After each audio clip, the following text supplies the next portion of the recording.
이제 성서 봉독 순서입니다. 오늘 봉독해 드릴 말씀은 요나서 4장 1절부터 11절까지고 박정음 교우, 김혜실 교우 그리고 가족들이 이 말씀을 봉독해 주시겠습니다. 오늘의 말씀은 요나서 4장 1절부터 11절 말씀입니다. 요나는 이 일이 매우 못마땅하여 화가 났다. 그는 주께 기도하며 아뢰었다. 주님, 내가 고국에 있을 때에 이렇게 될 것이라고 이미 말씀드리지 않았습니까? 내가 서둘러 다시스로 달아났던 것도 바로 이것 때문입니다. 하나님은 은혜로우시며 자비로우시며 좀처럼 노하지 않으시며 사랑이 한없는 분이셔서 내리시려던 재앙마저 거두실 것임을 내가 알고 있었기 때문입니다. 주님, 이제는 제발 내 목숨을 나에게서 거두어 주십시오. 이렇게 사느니 차라리 죽는 것이 낫겠습니다. 주께서는 네가 화를 내는 것이 옳으냐 하고 책망하셨다. 요나는 그 성읍에서 빠져나와 그 성읍 동쪽으로 가서 머물렀다. 그는 거기에다 초막을 짓고 그 그늘 아래에 앉았다. 그 성읍이 어찌 되는가를 볼 셈이었다. 주 하나님이 밖 넝쿨을 마련하셨다. 주께서는 그것이 자라올라 요나의 머리 위에 그늘이 지게 하여 그를 편안하게 해주셨다. 밖 넝쿨 때문에 요나는 기분이 무척 좋았다. 그러나 다음날 동이슬 무렵 하나님이 벌레를 한 마리 마련하셨는데 그것이 밖 넝쿨을 쏟아버리며 그 식물이 시들고 말았다. 해가 뜨자 하나님은 뛰는 듯이 뜨거운 돈푼을 마련하였다. 햇볕이 요나의 머리 위로 내릴 때니 그는 기력을 잃고 죽기를 자청하면서 말하였다. 이렇게 사느니 차라리 죽는 것이 더 낫겠습니다. 하나님이 요나에게 말씀하셨다. 밖 넝쿨이 죽었다고 내가 이렇게 화를 내는 것이 옳으냐? 요나가 대답하였다. 요나뿐이겠습니까? 저는 화가 나서 죽겠습니다. 주께서 말씀하셨다. 내가 수고하지도 않았고 내가 키운 것도 아니며 그저 하룻밤 사이에 자라났다가 하룻밤 사이에 죽어버린 이 식물을 내가 그처럼 아까워하는데 하물며 좌우를 가릴 줄 모르는 사람들이 12만 명도 더 되고 짐승들도 수없이 많은 이 큰 성읍 니느웨를 어찌 내가 아끼지 않겠느냐. 자, 요나가 니느웨로 가라는 하나님의 명령을 어기고 복종하지 않고 다시스로 도망친 이유는 원수인 니느웨 사람들이 두려웠기 때문만은 아닙니다. 물론 아시리아가 강대국이고 제국이고 자기들의 형제 나라인 이스라엘 북왕국을 점령했던 그 망하게 만들었던 나라이기 때문에 두려울 수도 있었지만 요나가 도망친 이유는 그들이 두려웠기 때문은 아닙니다. 오히려 이 요나는 하나님이 어떤 분인지 정확하게 알고 있었고 또 그런 하나님이 니느웨 백성들을 어떻게 대하실 것인지를 미리 내다보고 짐작했기 때문에 도망간 겁니다. 요나가 이렇게 얘기했죠. 주님, 내가 고국에 있을 때 이렇게 될 것이라고 이미 말씀드리지 않았습니까? 내가 서둘러 다시스로 달아났던 것도 바로 그것 때문입니다. 하나님은 은혜로우시며 자비로우시며 좀처럼 노하지 않으시며 사랑이 한없는 분이셔서 내리려던 재앙마저 거두실 것임을 내가 알고 있었기 때문입니다. 이렇게 말했습니다. 그러니까 요나는 니느웨 사람들이 너희들이 심판받을 것이다 라는 하나님의 말씀을 듣고 돌이켜서 회개하면 하나님이 한없이 사랑이 많으시고 자비로우셔서 내리려던 재앙마저 돌이키실 분인 줄 알았기 때문에 그게 싫어서 도망갔다는 겁니다. 그러니까 요나는 하나님이 어떤 분인지 잘 알고 있는 겁니다. 자기가 그렇게 말했고 또 그 말이 맞았잖아요. 자기는 하나님이 이런 분이다라고 생각했는데 결국 그렇게 되지 않았습니까? 이런 뜻이죠. 그러니까 하나님이 어떤 분인지 요나는 잘 알고 있었습니다. 그럼에도 불구하고 그는 그런 하나님의 뜻을 어기고 하나님의 명령에 불복하고 도망갔던 겁니다. 그러니까 하나님을 안다는 것과 하나님의 뜻을 실천한다는 것은 꼭 같이 가는 건 아닙니다. 하나님의 뜻을 안다고 해서 다 그대로 살지는 않는다는 얘기입니다. 거기에는 많은 경우에 괴리가 있습니다. 나는 하나님이 이러이러한 분인 줄 알고 있지만 그럼에도 불구하고 그런 하나님의 뜻을 어기는 경우가 많이 있다는 겁니다. 하나님을 안다는 것과 하나님의 뜻대로 사는 것은 꼭 같지 않다 하는 겁니다. 요나서는 요나가 이렇게 행동한 이유를 그의 이기심에서 찾습니다. 그의 이기심 때문에 그렇게 한 겁니다. 요나는 자기에게 그늘을 제공해 줬던 나무가 말라버리자 분노했습니다. 화를 냈습니다. 차라리 내가 이렇게 사는 것보다 죽는 게 낫겠다라고 말도 안 되는 터무니없는 기도를 하나님께 드리기까지 했습니다. 그런 하소연을 하기까지 했습니다. 내가 이렇게 사느니 죽는 게 낫다고. 아니 자기가 키우지도 않은 나무에 나무가 제공해 준 그늘이 사라졌다고 해서 그런 정도의 울분을 토하는 것이 과연 정당합니까? 정당하지 않죠. 자기가 키우지도 않은 나무예요. 자기가 공들이지도 않은 나무. 그냥 선물로 은혜로 저절로 생긴 그런 혜택입니다. 자기가 땀 흘리고 노력해서 누리고 있는 혜택도 아니고 자기의 노력과는 상관없이 누리고 있는 혜택이 사라졌다고 해서 그렇게 분노하는 것이 요나였고 또 우리들이죠. 그런 요나에게 하나님은 내가 수고하지도 않았고 내가 키운 것도 아니며 그저 하룻밤 사이에 자랐다가 하룻밤 사이에 죽어버린 이 식물을 내가 그렇게 아까워하는데 하물며 내가 그렇게 하나님은 좌우를 가리지도 못하는 사람이 12만 명이나 더 되고 짐승들도 수없이 많은 그 큰 성읍 니느웨를 내가 아끼는 게 그렇게 이상하냐? 그들을 구원해 주는 게 그렇게 네가 못 견딜 일이냐?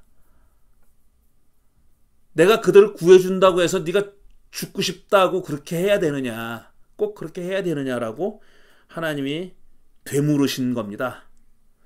이렇게 요나서가 끝나는 거죠.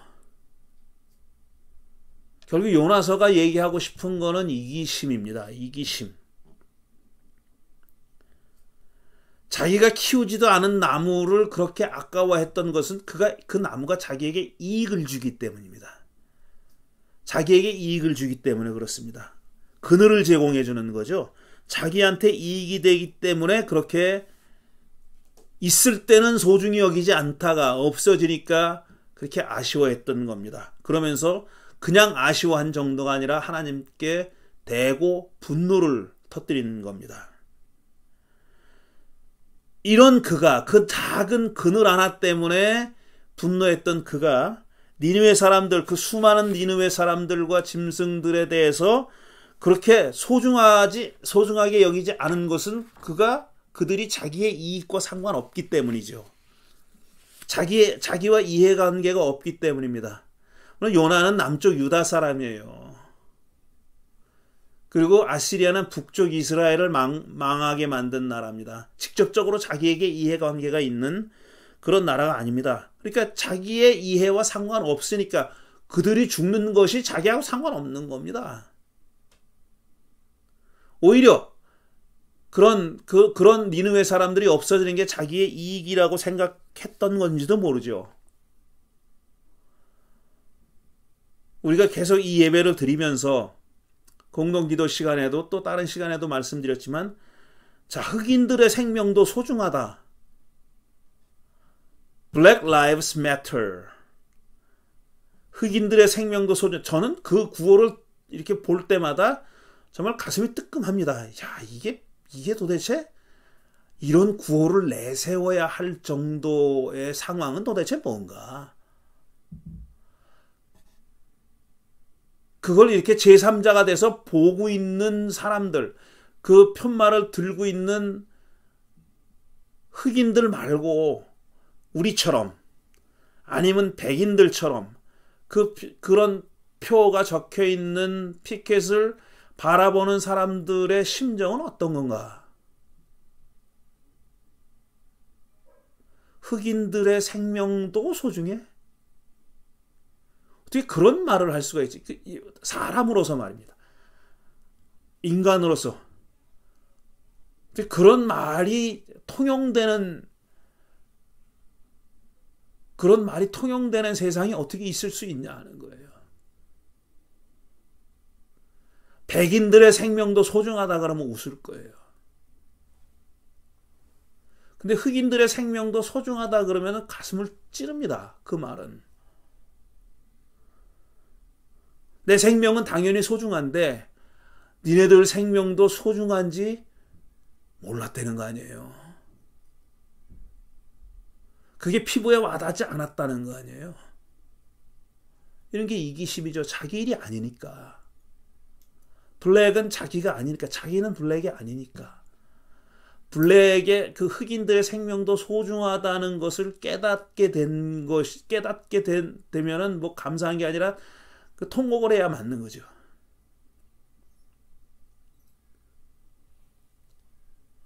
내 생명은 당연히 소중한데 내 생명도 따지고 보니까 소중하더라. 이런 지경이라면 그걸 사람의 양심이라고 할 수 있을까? 제가 이기심을 얘기합니다. 요나서가 이기심을 얘기했다 그랬어요. 요나의 이기심. 근데 이기심이라는 것이 늘 그렇게 중요한 사회적 문제는 아니었습니다. 늘 그렇게 우리 인류 역사에 있어서 이기심이라는 것이 늘 사회적인 문제였던 것은 아니에요. 탐심이라고 해도 좋고 이기심이라고 해도 좋고 늘 사실 도덕적으로 문제 삼아 왔다는 것은 맞는 말이에요. 어떤 종교에도 이기심을 북돋는 종교는 없습니다. 이기심을 경계하고 항상 이기심과 싸워야 된다고 얘기하죠. 탐심을 경계해야 되고 우리는 탐심을 이겨내야 된다고 얘기하죠. 맞습니다. 근데 사실 이 이기심이나 탐심이라는 것이 어떤 개인의 윤리의 문제였을 때는 그것을 우리 인류는 그것을 적절한 선에서 관리해 왔습니다.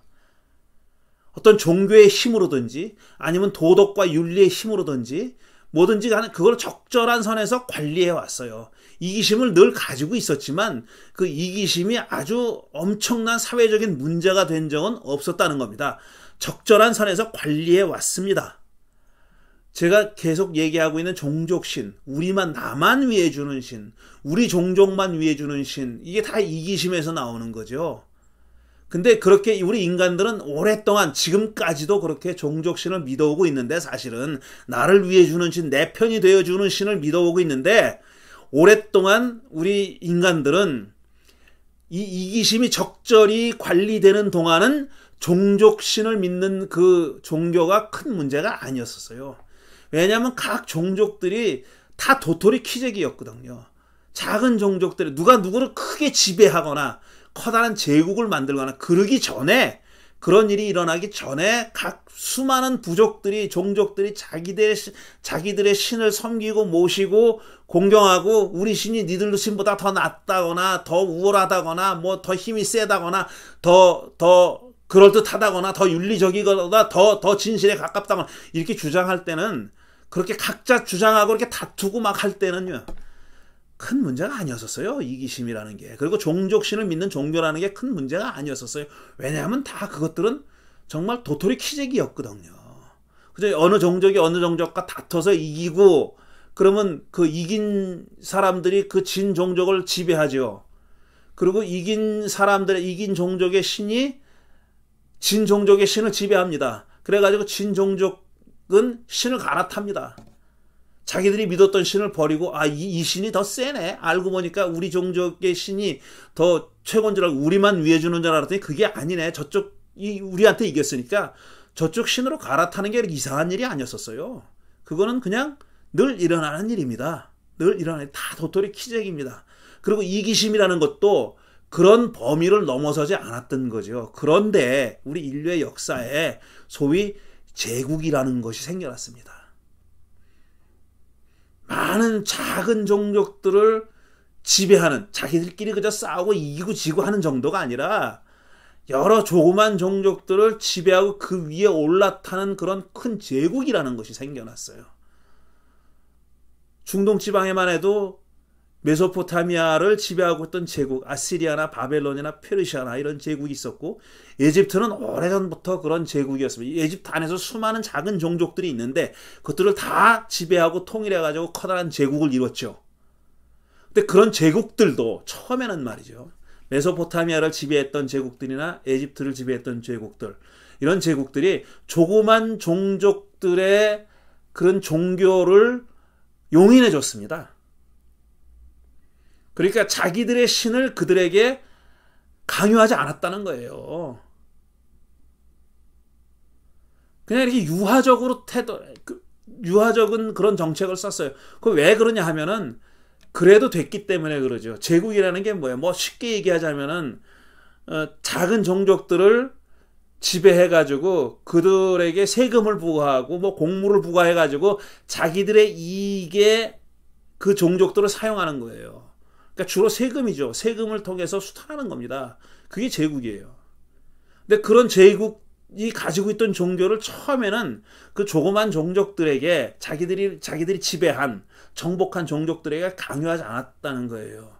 그래서 점점 그럴 필요가 생겼어요. 왜냐하면 작은 종족들이 계속 반란을 일으키고 독립하려고 했고 자기들의 몫을 찾으려고 했고, 그러니까 그 종교에 있어서도 커다란 어떤 신화가 필요했던 거죠. 그래서 자기들의 종교를 그들에게 강요하기 시작했어요. 그러면서 주장했던 게 뭐냐면, 우리 신이 너희들 신보다 강한 정도가 아니라, 너희들 신보다 더 강력한 그런 정도가 아니라 우리 신이 진짜다. 우리가 믿는 신이 진짜 신이고 너희들 신은 아무것도 아니다. 거대한 신화들을 만들어내기 시작했습니다. 그리고 신화를 가지고 작은 종족들을 길들이기 시작한 거죠. 그게 말하자면 잘못된 의미의 보편신입니다. 보편신이라는 게 처음에는 이런 식으로 생겨난 겁니다. 보편신이라는 게 한 분 하나님이라는 게 뭐 좋은 뜻이 아니라, 이게 우리 신이, 우리가 믿는 제국의 신이 바로 한 분밖에 없는 진짜 신이다. 이렇게 니들이 믿는 신들은 다 가짜고 거짓이고 허수아비고 이렇게 강요하기 시작했던 거죠. 제가 한 10여 년 전에 이런 책을 선물로 받았습니다. 제목이 제국의 신이에요. 성공회 대학교에서 편집해서 나온 책인데, 여기 제목을 보면 저도 몇 편 읽어봤습니다. 몇 편 읽어봤는데, 이 제국의 신은 지금 미국이라고 하는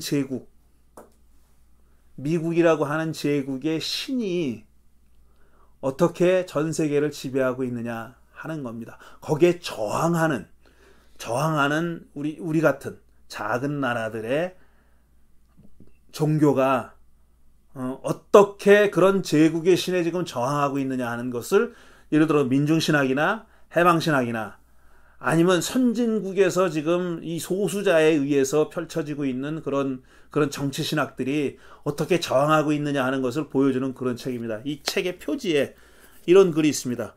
오늘날 미국 제국은 전방위적으로 세계를 지배하고 있다. 제국의 신은 제국을 정당화하고 옹호하며 반대 세력을 악으로 몰아붙여 배척하고 전쟁으로 제압한다. 그리하여 자본주의 시장을 확장시킴으로써 신의 세력도 강화되고 넓어지고 있다. 이렇게 썼습니다.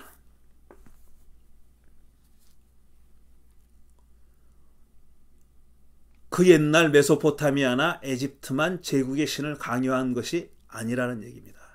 지금도 완전히 사회주의 세계가 무너진 다음에 완전 유일 중심이 돼버렸죠. 미국이라는 나라가. 거기에 저항해서 일어난 것이 유럽연합이고, 살아보려고 저항해서 일어난 것이 나라를 합친 겁니다. 그래서 유럽연합이고, 그 다음에 지금 또 득세하고 있는, 그래서 미국이 지금 굉장히 경계하고 있는 세력이 바로 아시아입니다. 특히 중국, 그 다음에 인도, 이런 나라들, 인구가 많은 나라들, 그런 나라를 무시하지 못하는 거, 그거를 지금 찍어 누르려고 하는 거죠. 미국이라는 제국이. 그 다음에 그들이 신봉하고 있는 자본주의라는 신이 그렇게 누르고 억압하려고 하는 겁니다. 이런 상황에서 한 1960년대부터 시작된 소위 종교다원주의라는 거 있잖아요. 종교다원주의라는 것은 이런 제국의 신에 저항하는 아주 소극적인 저항입니다.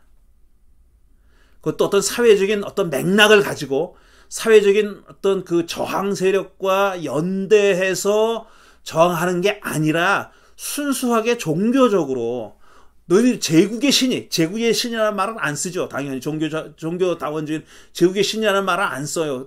기독교입니다. 기독교라는 것이 바로 제국의 신인 거죠. 제국이 기독교라는 그릇을 사용해가지고 우리가 믿는 하나님을 자기들 식으로 사용하는 거예요. 자기 식으로 갖다 쓰는 겁니다. 자기들이 지배하기 위해서 갖다 쓰고 있는 거예요. 그리고 이 뭘 모르는 죄송합니다. 이거 비하적인 용어인데 그런 데까지 생각이 미치지 못하고 있는 소위 순수한 기독교인들은 뭐가 어떻게 돌아가는지 모르고 그런 그 악한 세력의 그 어두운 생각을 계략을 모르고 따라가는 거예요. 왜냐하면 그들은 기독교의 신이 유일한 신이고 기독교 신만이 옳은 신이고 참된 신이라고 얘기하니까 그런 그 제국의 힘과의 관련성을 깨닫지 못하고 있는 사람들은, 많은 기독교인들은 그게 좋은 거예요. 자기들이 믿고 있는 신이 유일하게 참되다고 얘기하니까, 유일신이라고 얘기하니까 좋아하는 거예요. 이런 그 일방통행식의 이 미친 듯이 차를 몰고 가는 그런 사람들한테 소극적으로 저항했던 것이 종교다원주의입니다. 그대들만의 신이 유일한 옳은 신은 아니다라는 거죠. 종교는 다양한 갈래가 있고 다양한 종교가 있고 다 나름의 진리를 간직하고 있고 그들이 그 진리를 아직까지 발전시켜오고 키워오고 세련되게 만들고 깊이 있게 만들어온 그 전통들은 하나하나가 다 소중하다고 얘기하는 거예요. 다 소중하다. 그러니까 네 것만 진짜가 아니다. 이것도 봐라. 이것도 진짜다. 이것도 나름 참이다. 너희들 것도 나름 참이고 우리들 것도 나름 참이다. 진리다라고 주장했던 것이 종교다원주의입니다. 하지만 그 종교다원주의는 처음에 시작했을 때는 이런 제국의 신의 그런 깊은 뜻을 모르고 시작한 거죠. 그러나 이제는 세월이 달라졌습니다. 이제는 점점 달라지고 있는 거예요. 그래서 지금 21세기를 살아가는 요즘은 이기심이라는 것이 그냥 개인 윤리에 그치는 것이 아닙니다. 이거는 제국적 이기심이에요. 니들은 어떻게 돼도 상관없다. 우리만 살고 봐야 된다는 게 아니라 우리가 더 풍요롭게 살려면 너희들이 희생당하는 거 그건 돌보지 않겠다는 거죠. 그건 인간의 본능이라고 얘기하지만 인간의 본능이 아닙니다. 지금 21세기를 살아가는 사회 문제가 되고 있는 이기심은 그거는 강요되는 이기심이고 만들어진 이기심입니다. 계속 북돋아지고 있는, 강요되고 있는 그런 이기심이죠. 그런 이기심이 없거나 부족하면 열등한 종족, 열등한 사람 취급을 받습니다. 그런 이기심이 없는 사람들은 열등한 사람 취급을 받게 되는 거죠.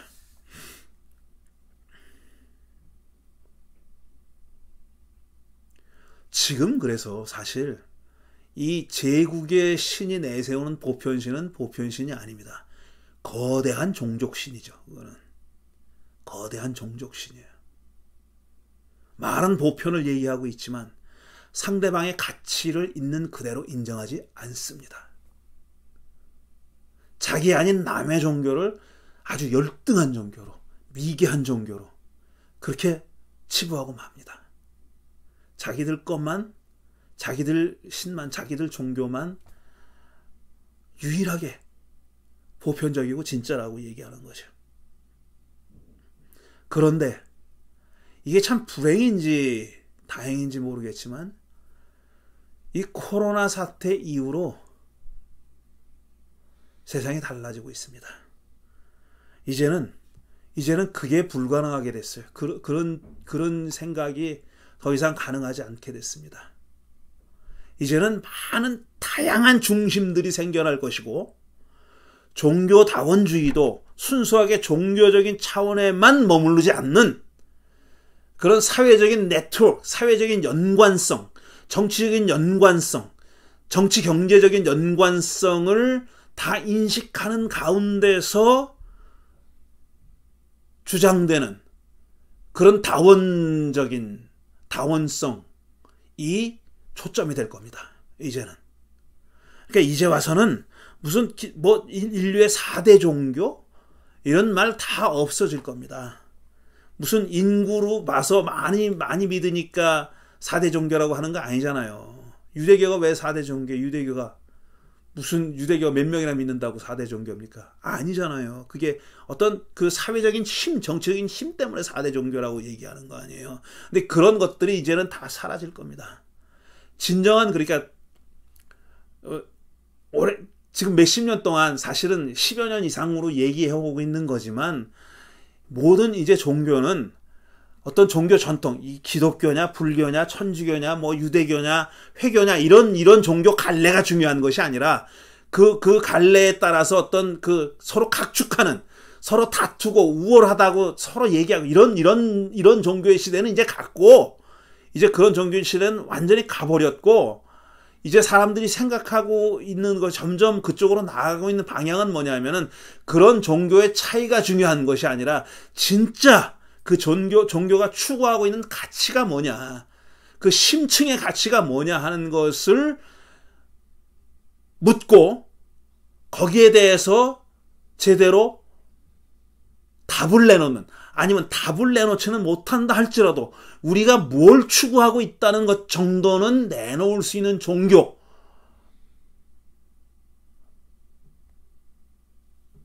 그런 쪽으로 나아갈 것이라고 저는 확신합니다. 그러니까 우리가 기독교인이긴 기독교인이지만 진정한 한 분이신 보편적인 하나님을 믿는 기독교인이라면 이제는 그 어떤 종교적인 차이에 관심을 두는 것이 아니라 무엇이 우리를 하나로 만들어주느냐, 어떤 고백이, 어떤 종교적인 추구가, 어떻게 우리가 뭘 추구하느냐가 우리를 하나로 만들어주는지 하는 것을 이제는 깊이 명상하고 따져봐야 될 때가 됐다는 것입니다. 다시 말씀드리지만 제국의 신이 말하는 보편신은 가짜입니다. 아니, 가짜가 아니라 그건 악입니다. 악입니다.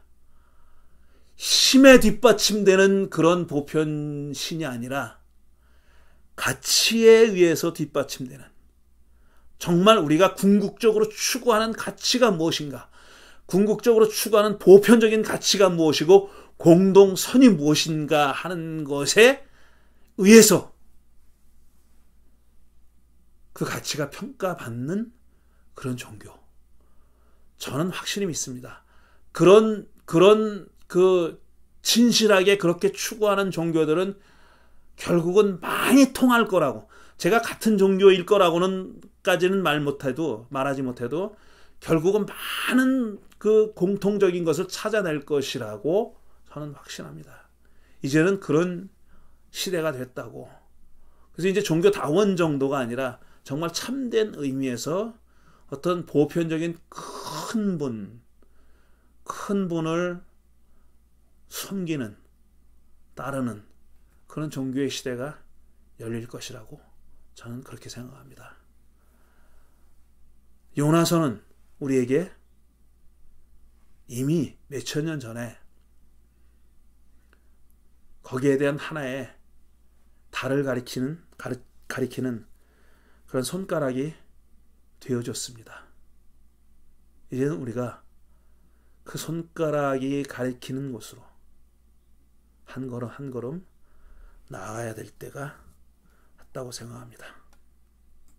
이제는 어떤 종교가 옳다 그르다 이렇게 말씀하지 마시고, 내가 어떤 종교를 가지고 있다, 나는 기독교다, 개신교다, 천주교다, 뭐 유교다 이렇게 얘기하지 마시고, 나라는 한 절대자를 믿고 따르는 한 개인이 아니면 한 공동체가 어떤 가치를 추구해 나가느냐 하는 것을 중심으로 사고하고 실천하시기를 바랍니다.